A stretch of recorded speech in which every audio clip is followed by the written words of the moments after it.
What happens when Hollywood royalty sits down for what should be a simple promotional interview, only to face a host whose arrogance knows no bounds? In just 27 seconds of pure television gold, Stephen Colbert would reveal his true colors and destroy any remaining respect viewers had for him. This is the story of how Mark Wahlberg became the unlikely hero who stood up to a bully with a microphone. The studio lights blazed hot that evening as Mark Wahlberg settled into the guest chair across from Stephen Colbert. The audience buzzed with excitement, expecting the usual lighthearted banter between a beloved actor and their favorite late-night host. Nobody could have predicted the verbal warfare that was about to unfold. Colbert leaned back in his chair with that familiar smirk, the one that usually charmed audiences, but tonight would reveal something much darker underneath. He shuffled his note cards with theatrical flair, building the tension like a predator circling its prey. "So Mark," Colbert began, his voice dripping with false friendliness, "you're here to talk about your new movie, but I have to ask about something else first. Your past. You know what I'm talking about." The audience fell silent. Even they could sense something was off about Colbert's tone. This wasn't the playful ribbing they were used to. This felt personal. This felt cruel. Wahlberg's jaw tightened slightly, but he maintained his composure. "Stephen, I thought we were here to discuss the film. My costers worked really hard on this project, and I'd rather focus on that." "Oh, but Mark," Colbert interrupted, his eyes gleaming with malicious intent.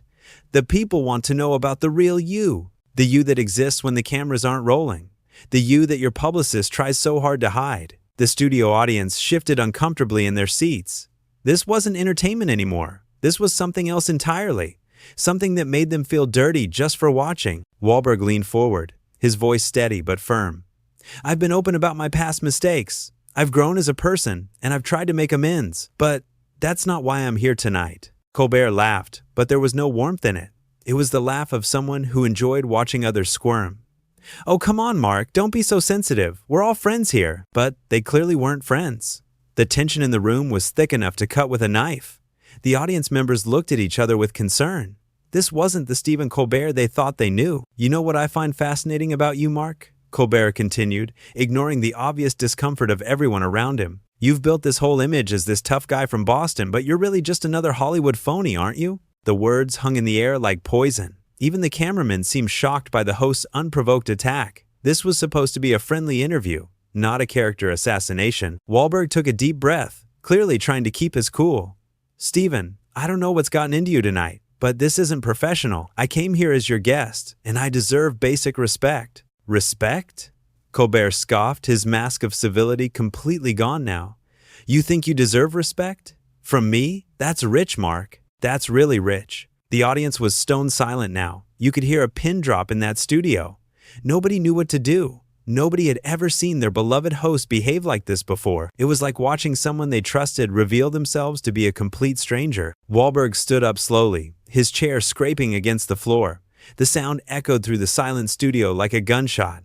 "I think we're done here, Stephen." But Colbert wasn't finished. He was just getting started. "Sit down, Mark," Colbert commanded, his voice taking on an even nastier edge. "We're not done talking. You don't get to walk away from me." The entitlement in his voice was staggering. Here was a man who clearly believed that his position as host gave him the right to treat his guests however he wanted. Here was someone who thought his platform made him untouchable. Wahlberg turned back to face him, his eyes blazing with quiet fury. "Actually, Stephen, I do get to walk away. That's exactly what I get to do." The power dynamic in the room had completely shifted. Suddenly, Colbert didn't look like the confident host anymore. He looked small. He looked petty. He looked like exactly what he was. A bully who had finally met someone who wouldn't back down. "You can't leave," Colbert stammered, his composure finally cracking. "This is my show. My show." Those two words would haunt him forever. My show. Like he owned not just the program, but everyone who appeared on it. Like his guests were there for his amusement, to be humiliated at his whim. The audience began to murmur among themselves. They were starting to understand what they were witnessing. This wasn't entertainment. This was abuse of power, plain and simple. Wahlberg shook his head in disgust. "Your show? Stephen, this might be your show, but these are real people you're talking to.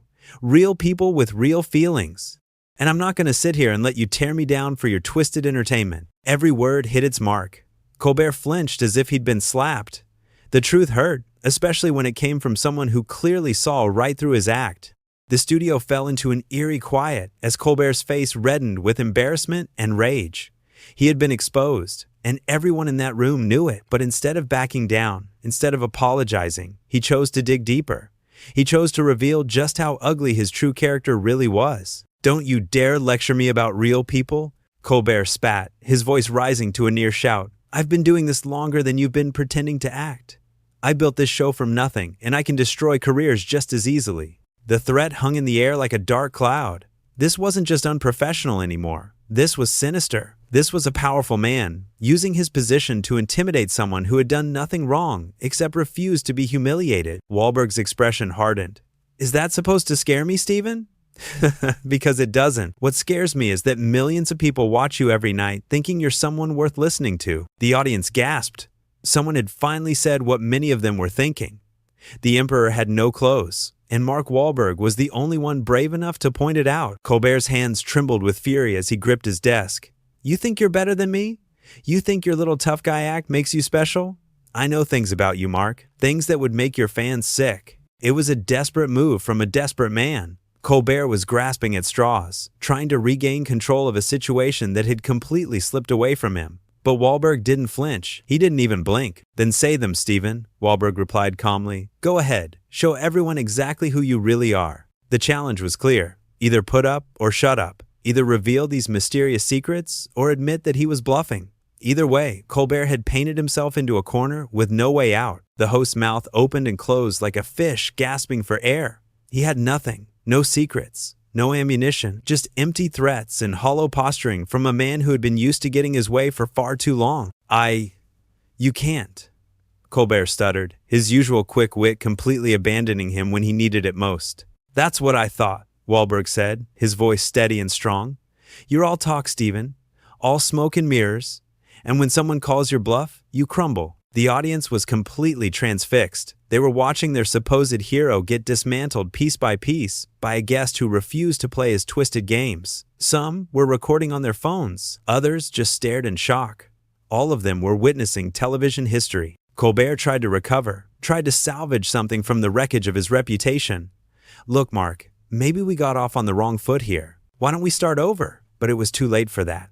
Way too late. The damage was done, and everyone in that studio knew it. You can't unsay the things he had said. You can't undo the threats he had made. You can't pretend you're a good person after showing everyone exactly how rotten you are inside. Wahlberg shook his head slowly. "There is no starting over, Stephen. Not after this. Not after you showed everyone who you really are when you think nobody important is watching." "Nobody important?" Colbert's voice cracked with indignation. "These people love me. They tune in every night to see me." He gestured wildly at the audience, desperate for validation, desperate for someone to take his side. But the crowd remained silent. They had seen too much. They knew too much. The spell was broken, and there was no magic left to fix it. Wahlberg looked out at the audience, then back at Colbert. "They used to love you, Stephen. They loved the person they thought you were. But that person never existed, did he? It was all just an act." The words hit like a physical blow. Colbert actually staggered backward, bumping into his chair. His carefully constructed public image was collapsing in real time, and there was nothing he could do to stop it. "You don't know what you're talking about," Colbert whispered, but his voice lacked conviction.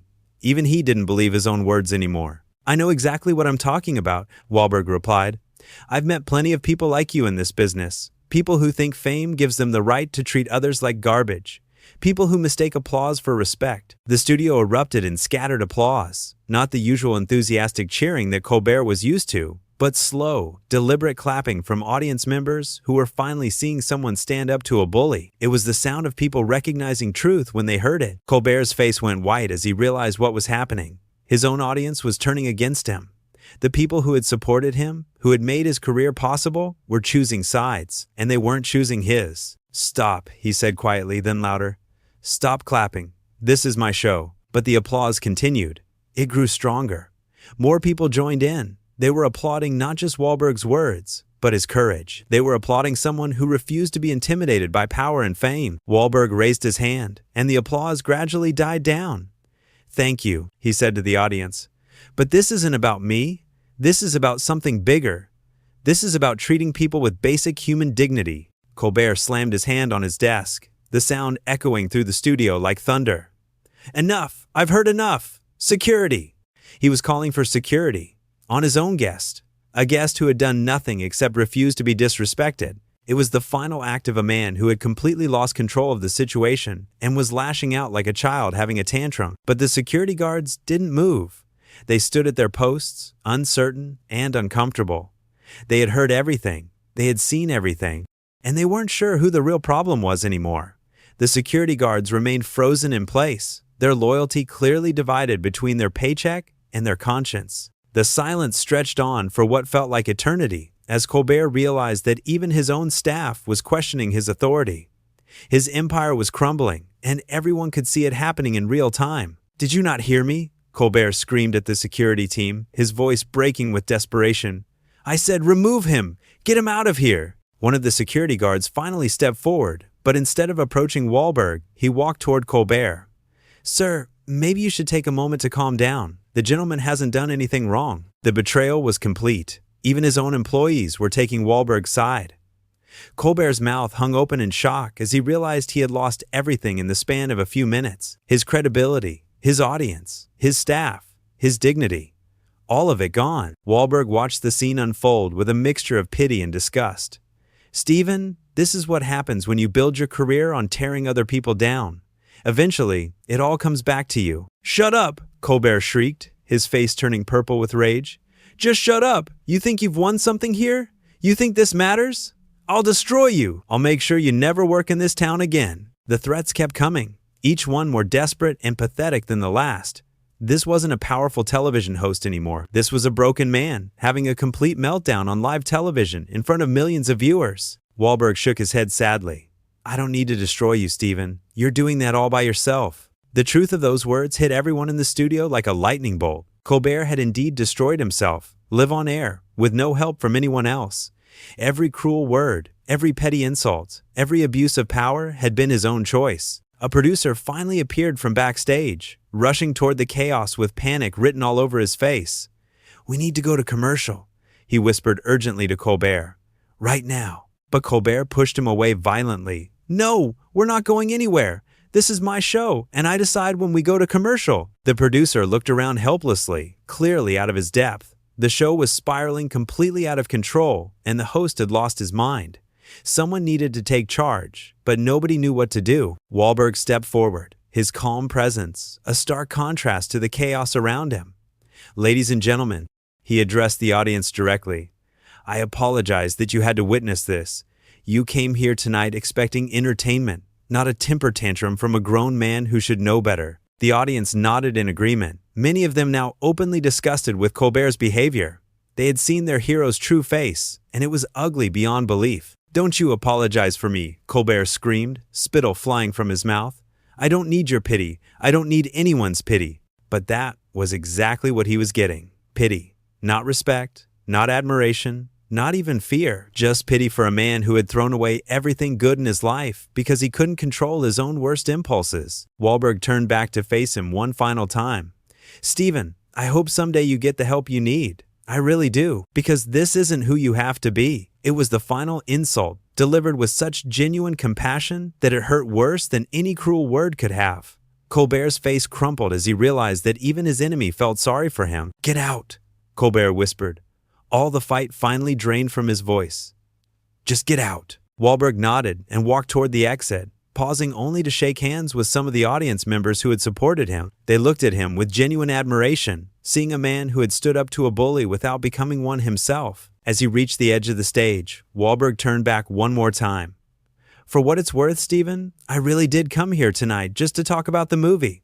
That's all I wanted." Those words hung in the air as Wahlberg disappeared into the wings, leaving behind a studio full of shocked faces and one completely broken television host. Colbert stood alone at his desk, surrounded by staff members who could barely look at him. The producer tried once more to salvage the situation. "Stephen, we really need to go to commercial now." This time, Colbert didn't argue. He couldn't argue. He had nothing left to say. No clever quips, no witty comebacks, no sharp observations about the world. Just silence, and the terrible realization of what he had become. "Fine," he mumbled, slumping into his chair like a defeated old man. "Go to commercial." The cameras stopped rolling, but the damage was already done.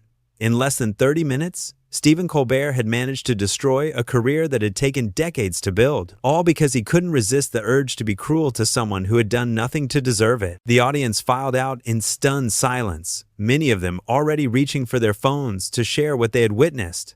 Within hours, the footage would be everywhere. The internet would dissect every word, every expression, every moment of Colbert's spectacular downfall. But Mark Wahlberg was already gone, walking through the backstage area with his head held high. He had come to promote a movie and ended up defending something much more important: the basic principle that fame doesn't give you the right to treat people badly. Behind him, in that now empty studio, Stephen Colbert sat alone at his desk, staring at nothing, finally understanding the true cost of his arrogance. The king was dead, and he had killed himself.